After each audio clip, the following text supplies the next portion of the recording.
Well, hello again. Since yesterday, I filmed the video on this radio, testing it out, see if it worked. It did. I have a story of my first radio that was just like this.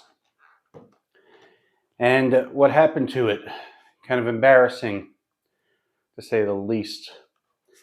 Now, I was 16, 17, whatever it was, very gullible, because first off, I let someone at the Hobby Hut, it was a Hobby Hut, not the Hobby Shop, in Brooklyn, New York, talked me into the Turbo Optima Mid SE when I didn't want one, instead of the Avante, which I did want. He said, "Oh, it's the world champion car," and it sounded good. I let him talk me into that, and then I was looking at the radio. Everyone had them the same exact way. I wanted to personalize it. This was before the availability of all the masks, before you can print everything yourself, and the stickers and everything. The only other option was to paint it, which when you touch it, it might rub off if you do it wrong, or to dye something. Now, I didn't know much about dyeing. I knew that you had to dye something white, and I listened to someone at the Hobby Hut that said, "Oh yeah, if you dye something black, the color will come up a little bit."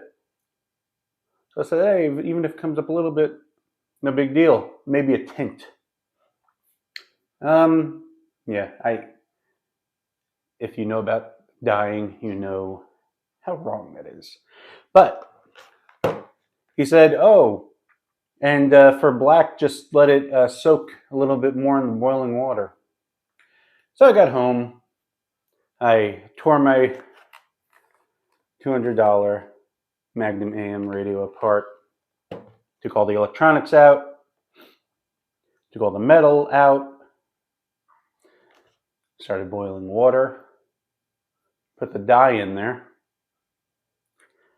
put the plastic parts in there. After a while, it wasn't doing anything, of course. I didn't know at the time. And after a little bit while longer, it wasn't doing anything. So I let it boil for a while.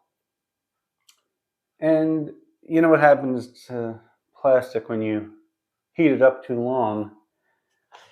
The whole case warped. Yeah. So I had only electronics on the table. I had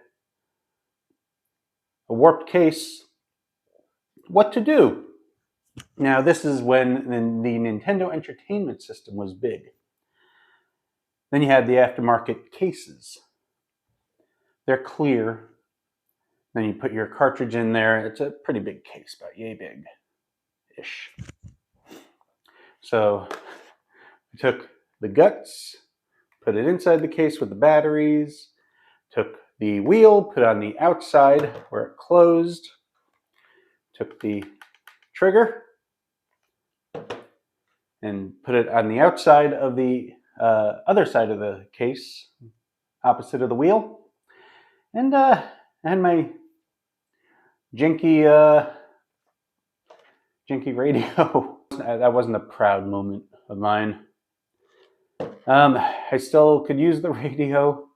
It looked nothing like it did before. Kind of looked like the old transmitters, the square boxes with the wheel on the outside. And that's what people told me, even though it should have made me feel a little better, it didn't. So yeah, that is a super embarrassing story of my Magnum AM when I was a kid. So if you have any embarrassing stories, embarrassing RC stories, I'd like to hear them. I'm sure everyone else would. But thank you for watching.